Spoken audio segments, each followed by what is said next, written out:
Lewis Hamilton rolled out of the pit lane at Spa with zero expectations, starting dead last after one of his worst qualifying sessions in a Ferrari.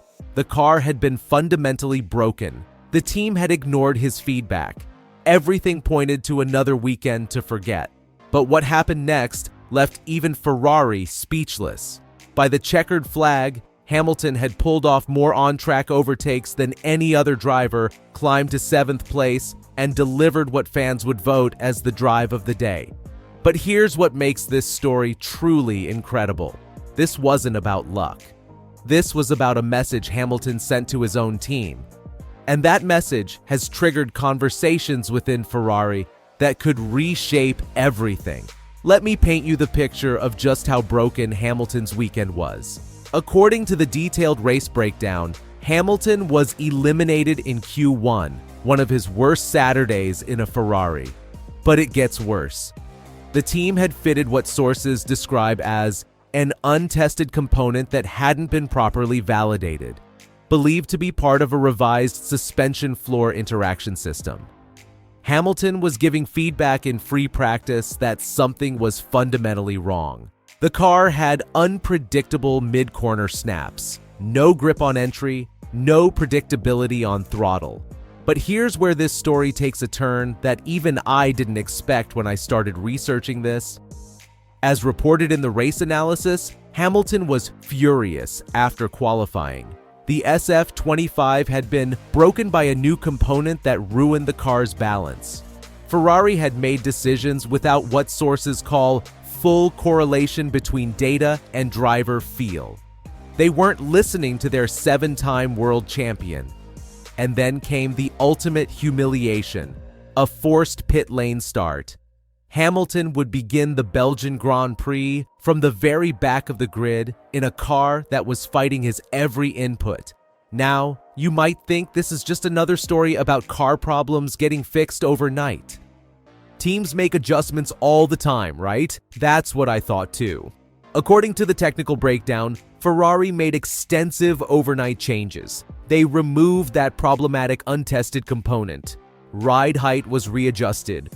Rear damping was softened. The aero map was altered to improve stability on corner entry.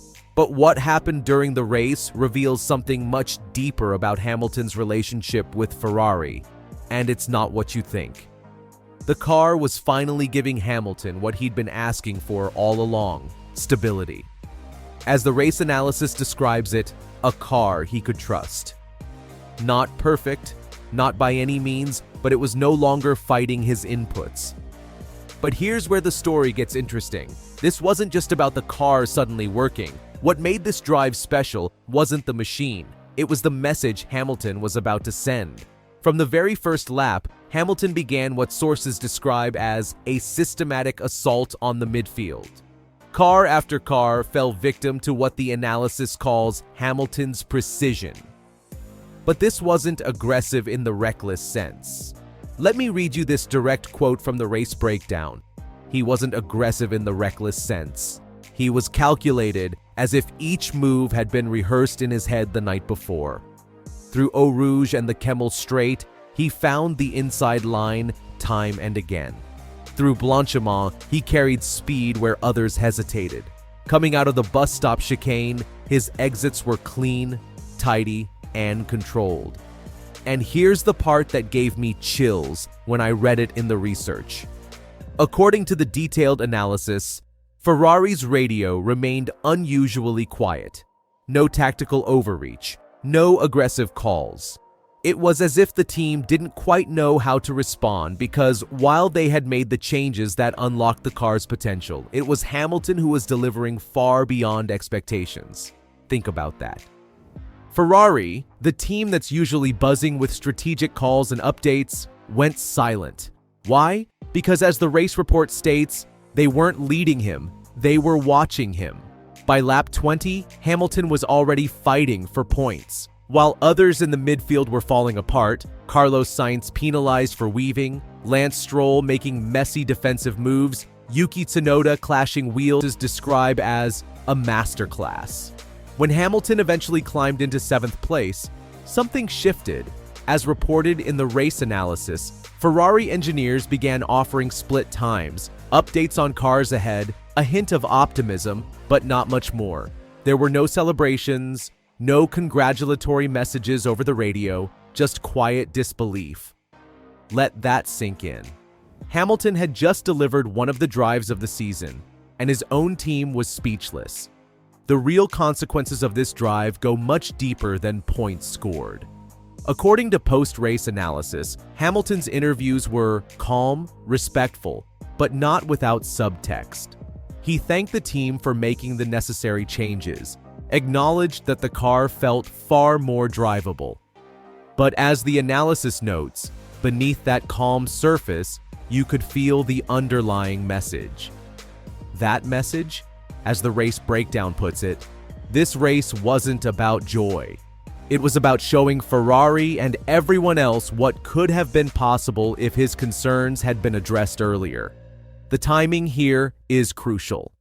We're deep into the 2025 season, and according to multiple sources, this result has reignited deeper questions within Ferrari's technical department. Questions like, why did it take a qualifying crisis to trust Hamilton's judgment? Why were decisions being made without correlation between data and driver feel? And most importantly, how many more weekends will it take for Ferrari to give Hamilton a car that truly is? Here's what really happened at Spa and why Ferrari fell silent after the race. According to the detailed analysis, Hamilton had taken one of the most broken weekends of the season and turned it into a declaration. The research materials reveal something fascinating about Hamilton's mindset.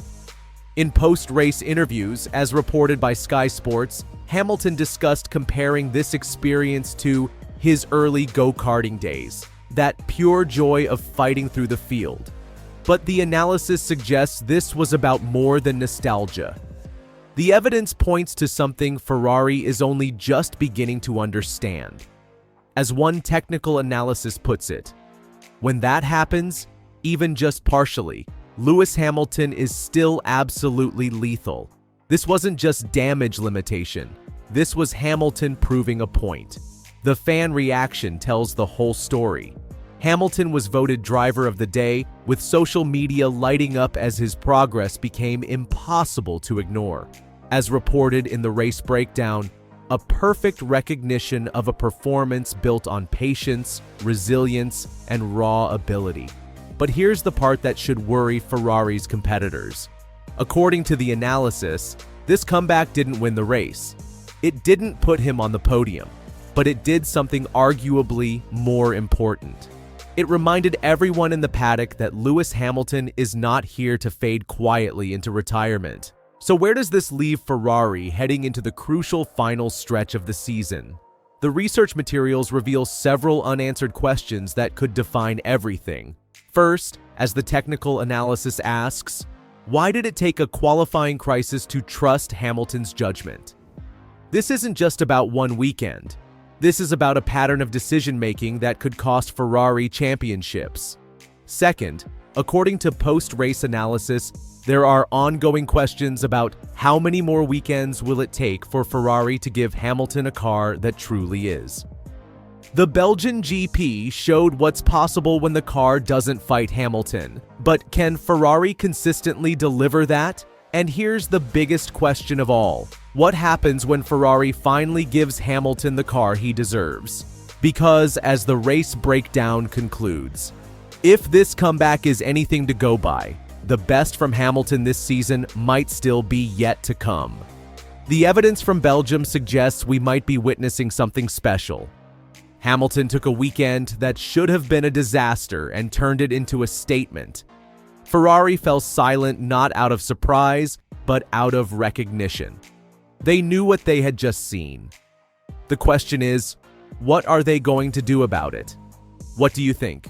Was this Hamilton sending Ferrari a message? And more importantly, will Ferrari finally listen? Let me know your thoughts in the comments below. And if you want more deep dive analysis like this, hit that subscribe button because trust me, this story is far from over.